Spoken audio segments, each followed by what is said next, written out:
Chapter 12. The Prince and His Deliverer. As soon as Miles Hendon and the little prince were clear of the mob, they struck down through the back lanes and alleys toward the river.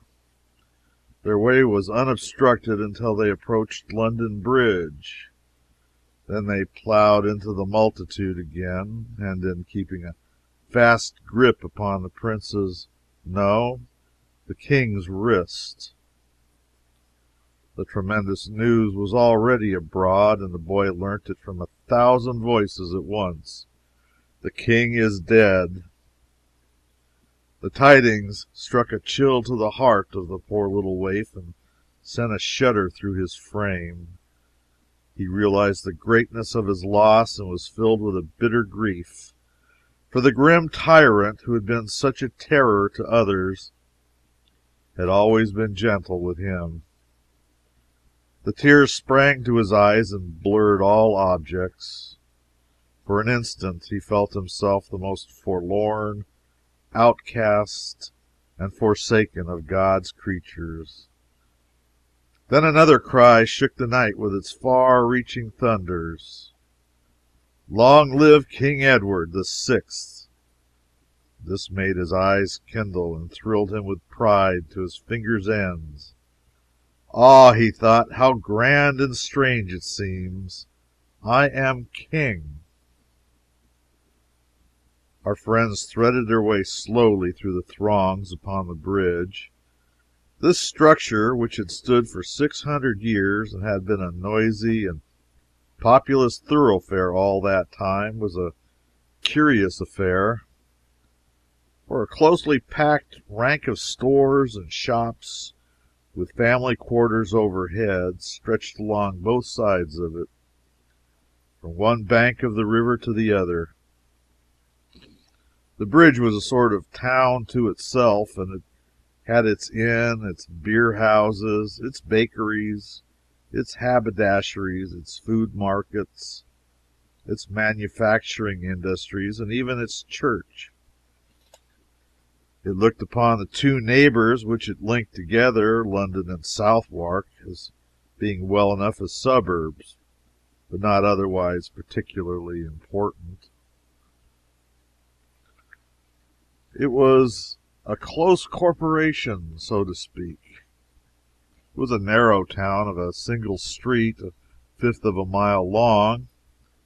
Its population was but a village population, and everybody in it knew all his fellow townsmen intimately, and had known their fathers and mothers before them, and all their little families' affairs into the bargain.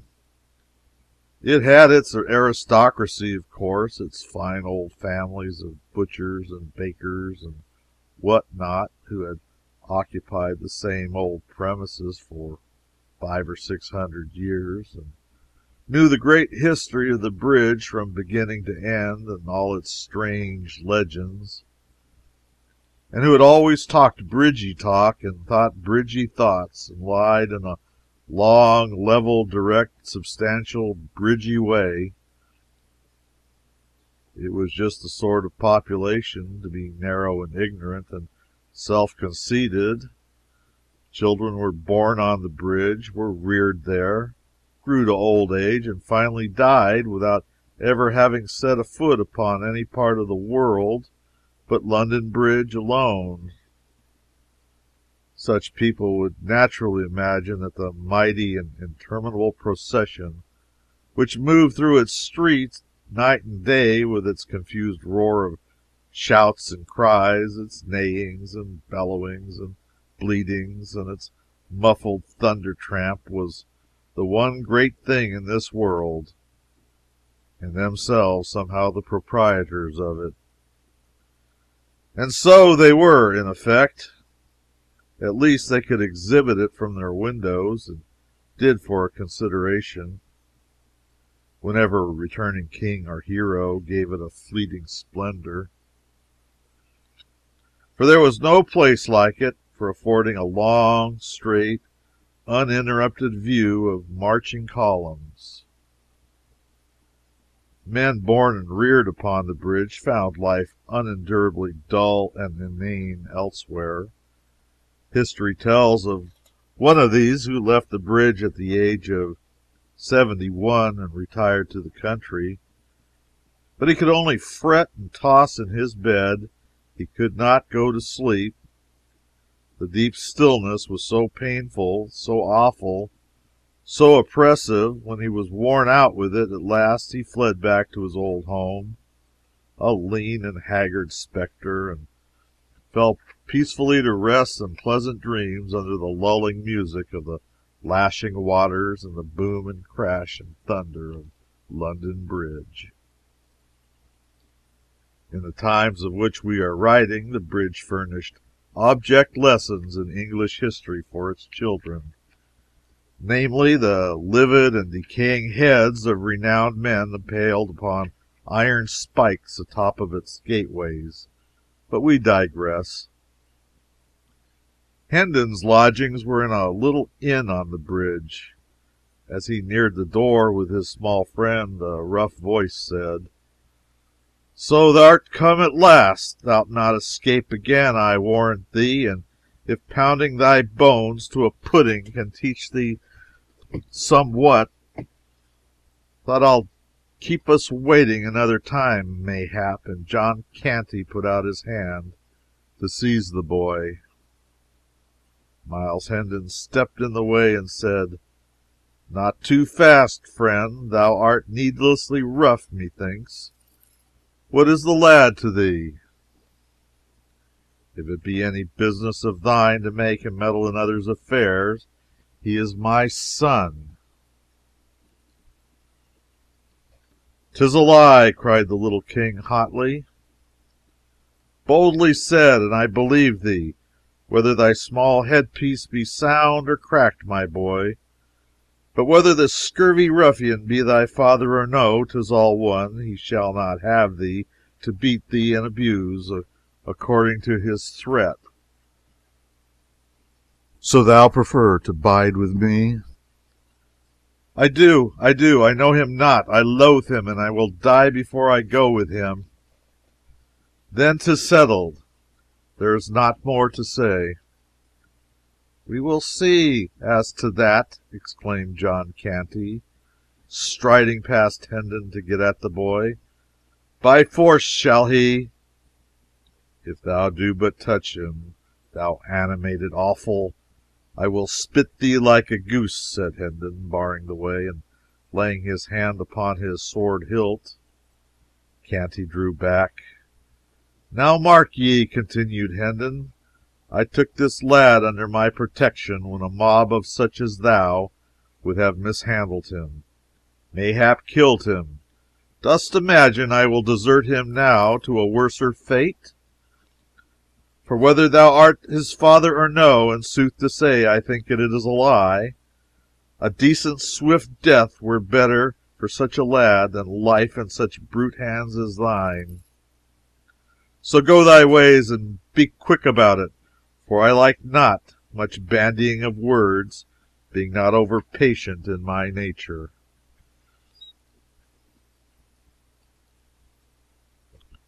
John Canty moved off, muttering threats and curses, and was swallowed from sight in the crowd. Hendon ascended 3 flights of stairs to his room with his charge. After ordering a meal to be sent thither, it was a poor apartment, and with a shabby bed and some odds and ends of old furniture in it, and was vaguely lighted by a couple of sickly candles. The little King dragged himself to the bed and lay down upon it, almost exhausted with hunger and fatigue.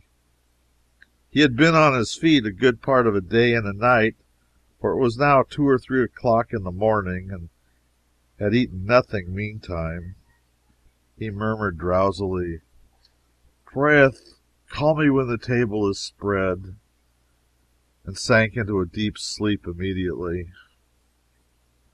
A smile twinkled in Hendon's eye, and he said to himself, "By the mass, the little beggar takes to one's quarters and usurps one's bed with as natural and as easy grace as if he owned them, with never a by your leave, or so please it you, or anything of the sort. In his diseased ravings he called himself the Prince of Wales, and bravely doth he keep up the character. Poor little friendless rat! Doubtless his mind has been disordered with ill usage. Well, I will be his friend. I have saved him, and it draweth me strongly to him. Already I love the bold-tongued little rascal.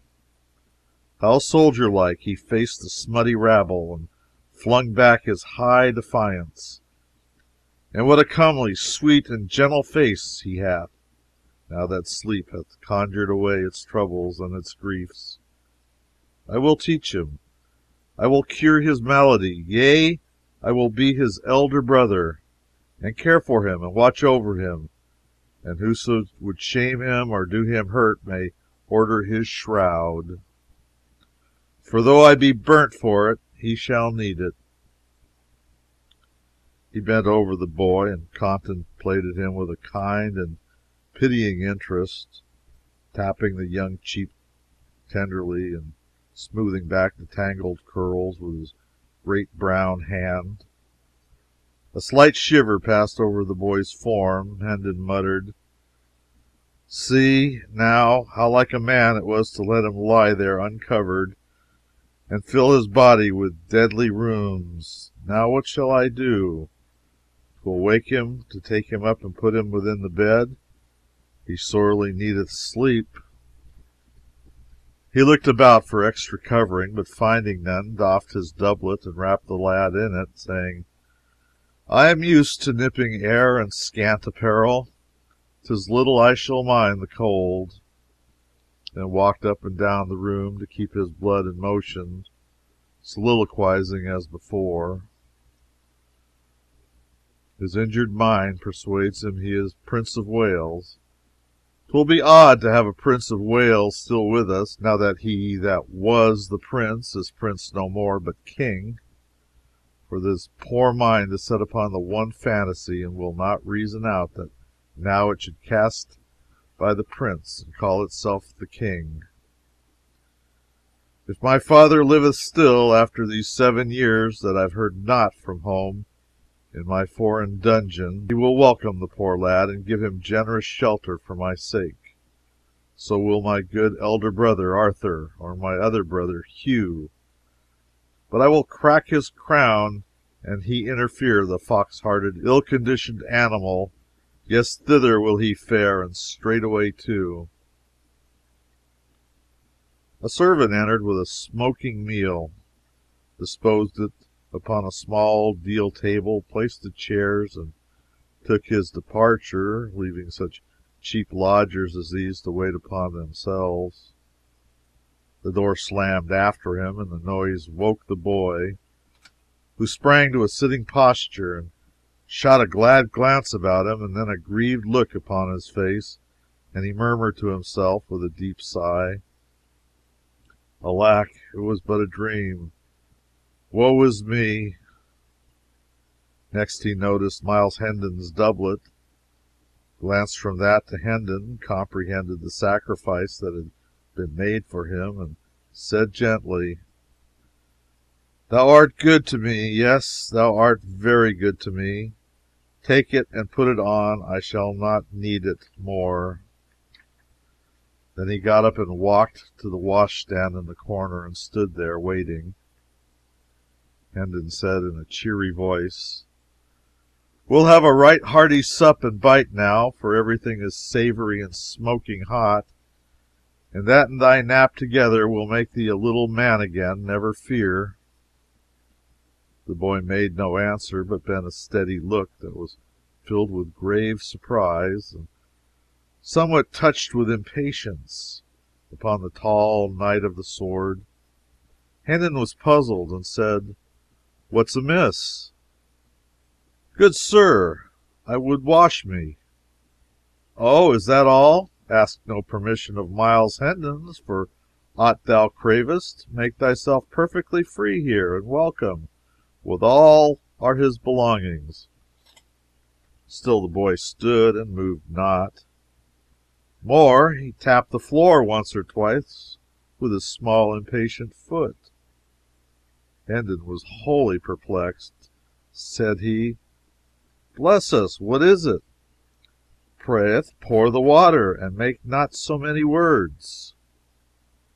Hendon suppressed a horse laugh, and saying to himself, "By all the saints, but this is admirable," stepped briskly forward and did the small insolent's bidding, then stood by in a sort of stupefaction until the command, "Come, the towel," woke him up sharply, and he took up a towel from under the boy's nose and handed it to him without comment.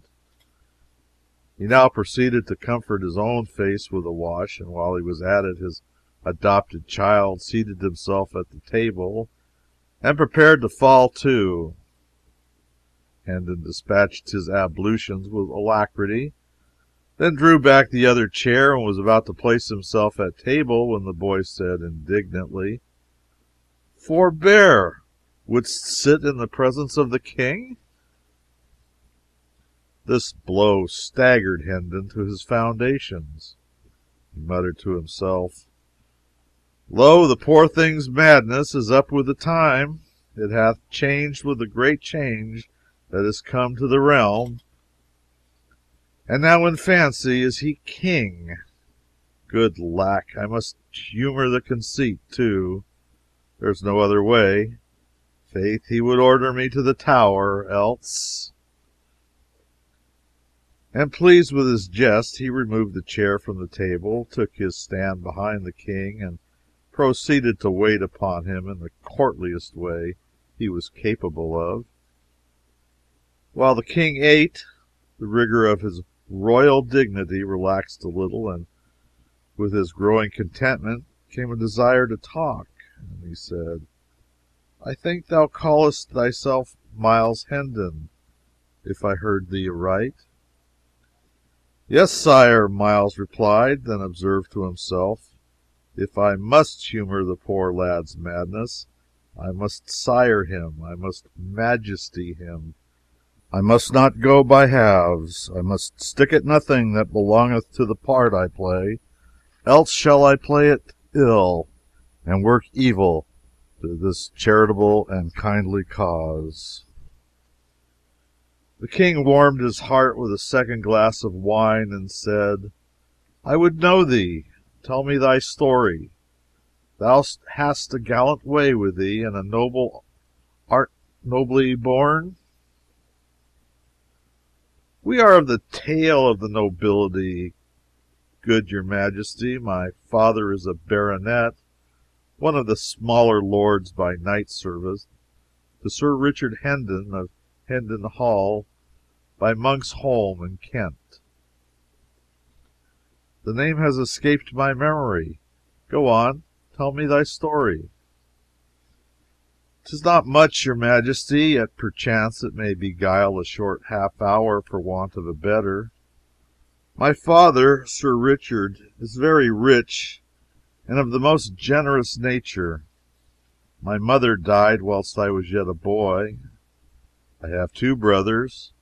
Arthur, my elder, with a soul like that of his father's, and Hugh, younger than I, a mean spirit, covetous, treacherous, vicious, underhanded, a reptile.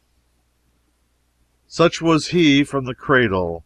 Such was he 10 years past when I last saw him.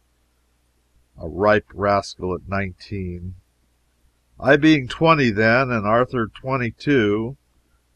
There was none other of us but the Lady Edith, my cousin. She was 16 then, beautiful, gentle, good, the daughter of an earl, the last of her race, heiress of a great fortune and a lapsed title. My father was her guardian. I loved her and she loved me, but she was betrothed to Arthur from the cradle, and Sir Richard would not suffer the contract to be broken. Arthur loved another maid, and bade us be of good cheer and hold fast to the hope that delay, and luck together would some day give success to our several causes. Hugh loved the Lady Edith's fortune, though in truth he said it was herself he loved. But then 'twas his way, alway, to say the one thing and mean the other. But he lost his arts upon the girl. He could deceive my father, but none else. My father loved him best of all, and trusted and believed him, for he was the youngest child, and others hated him, these qualities being in all ages sufficient to win a parent's dearest love. And he had a smooth, persuasive tongue, with an admirable gift of lying. And these qualities, which do mightily assist a blind affection to cozen itself. I was wild, in truth. I might go yet further and say very wild, though 'twas a wildness of an innocent sort, since it hurt none but me, brought shame to none, nor loss, nor had in it any taint of crime or baseness, or what might not beseem mine honorable degree.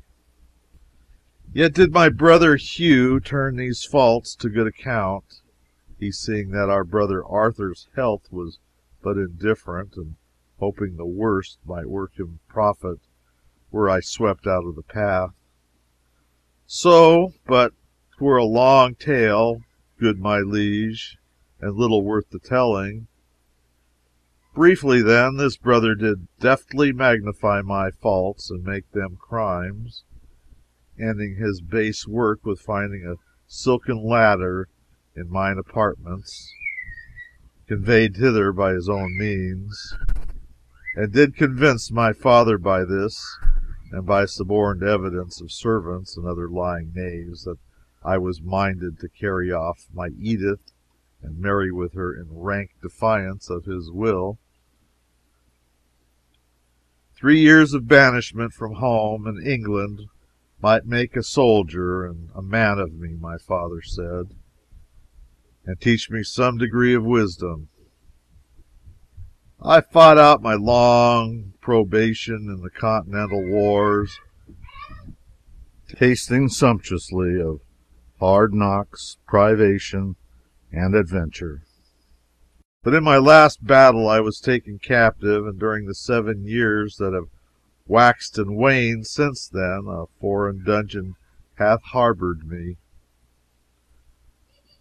Though wit and courage I won to the free air at last, and fled hither and straight, and am but just now arrived, right poor in purse and raiment, and poorer still in knowledge of what these dull 7 years have wrought at Hendon Hall, its people and belongings.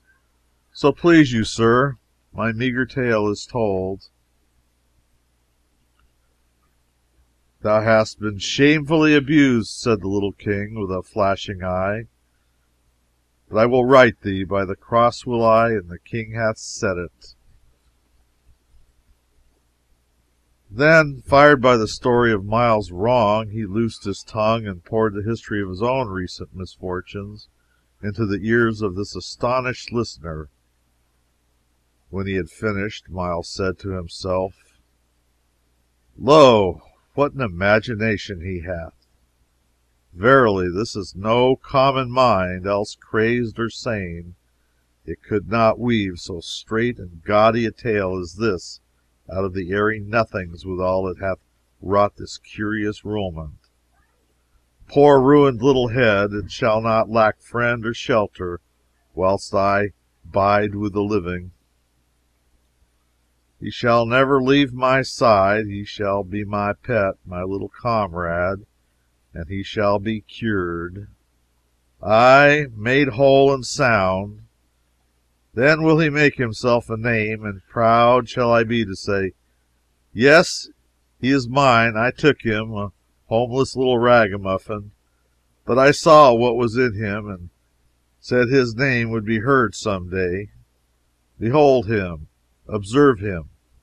Was I right? The king spoke in a thoughtful, measured voice. Thou didst save me injury and shame, perchance my life, and so my crown. Such service demandeth rich reward. Name thy desire, and so it be within the compass of my royal power, it is thine." This fantastic suggestion startled Hendon out of his reverie. He was about to thank the King and put the little matter aside with saying he had only done his duty and desired no reward. But a wiser thought came into his head, and he asked leave to be silent a few moments and consider the gracious offer, an idea which the King gravely approved, remarking that it was best to be not too hasty with a thing of such great import. Miles reflected during some moments, then said to himself, "Yes, that is the thing to do. By any other means it were impossible to get at it. And certes, this hour's experience had taught me it would be most wearing and inconvenient to continue as it is. Yes, I will propose it. It was a happy accident that I did not throw the chance away." Then he dropped upon one knee and said, "My poor service went not beyond the limit of subject's simple duty, and therefore hath no merit. But since your Majesty is pleased to hold it worthy some reward, I take heart of grace to make a petition to this effect. Near 400 years ago, as your Grace knoweth, there being ill blood betwixt John, King of England, and the King of France, it was decreed that the two champions should fight together in the lists, and so settle the dispute by what is called the arbitrament of God. These two kings and the Spanish king being assembled to witness and judge the conflict, the French champion appeared, but so redoubtable was he that our English knights refused to measure weapons with him. So the matter, which was the weighty one, was like to go against the English monarch by default. Now in the Tower lay the Lord de Courcy, the mightiest arm in England, stripped of his honors and possessions, and wasting with long captivity. Appeal was made to him, and he gave assent, and came forth arrayed for battle. But no sooner did the Frenchman glimpse his huge frame and hear his famous name, but he fled away, and the French king's cause was lost. King John restored De Courcy's titles and possessions, and said, "Name thy wish, and thou shalt have it, though it cost me half my kingdom." Whereat De Courcy, kneeling as I do now, made answer, "This, then, I ask, my liege, that I and my successors may have and hold the privilege of remaining covered in the presence of the kings of England, henceforth while the throne shall last." The boon was granted, and as your Majesty knoweth, and there hath been no time these 400 years that that line has failed of an heir, and so, even unto this day, the head of that ancient house still weareth his hat or helm before the King's Majesty, without let or hindrance, and this none other may do. Invoking this precedent in aid of my prayer, I beseech the King to grant to me but this one grace and privilege, to my more than sufficient reward, and none other, to wit, that I and my heirs forever may sit in the presence of the Majesty of England. "Rise, Sir Miles Hendon, knight," said the King gravely, giving the accolade with Hendon's sword. "Rise and seat thyself. Thy petition is granted. Whilst England remains and the crown continues, the privilege shall not lapse." His Majesty walked apart, musing, and Hendon dropped into a chair at table, observing to himself, "'Twas a brave thought, and hath wrought me a mighty deliverance. My legs are grievously wearied, and I had not thought of that. I must have had to stand for weeks till my poor lad's wits are cured." After a little he went on, "And so I am become a knight of the kingdom of dreams and shadows. A most odd and strange position, truly, for one so matter of fact as I. I will not laugh. No, God forbid, for this thing which is so substanceless to me is real to him, and to me also in one way. It is not a falsity, for it reflects with truth the sweet and generous spirit that is in him." After a pause, "Ah, what if he should call me by the fine title before folk? There'd be a merry contrast betwixt my glory and my raiment.